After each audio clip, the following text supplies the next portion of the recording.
नमस्कार मो पछपटे देखिपे चोराईदेव मैदान प्राकृतिक सौंदर्य भरपूर यही जगहटी। तो यह बेसिकली ताई अहोम डायनास्टी जी आसाम थिले सी एटा को बनई देखु केमती माटी तले बंकर खोलिकी माने सुड़ंग खोदिकी बनई से भितर कौन अच्छी आम जा देखा देखु भितर स्ट्रक्चर केमती अच्छी सुंदर बनई भितर पूरा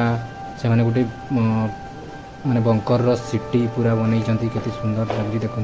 पूरा छोट छोट इटारे एटा बेसिकली 13 टू 14 सेंचुरी रे बना होता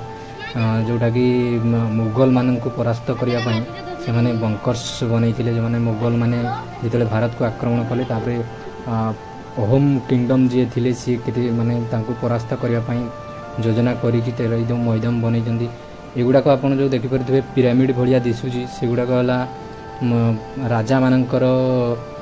माने समाधि समाधि जेहेतु राजा मान हिंदू ट्रेडिशन रे पूर्व काल से माने माटी तले पोती देउतले केते सुंदर परिवेश देखंतु। तो माटी तले जेतेबेले से माने पोती देउतले से माटी तळु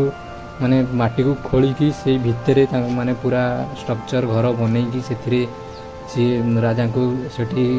स्थापन करुले आंगर वेपन्स है शाढ़ी कुर्ता जहाँ भी है बेले बेले सर्वेंट को भी से भितर माने रखिदे ऊपर से माने माटी खोलिकी पूरा उच्चा उच्चा करके रखीदे लास्ट रे देखिए पूरा जो गुड़ा स्ट्रक्चर खोदन कराई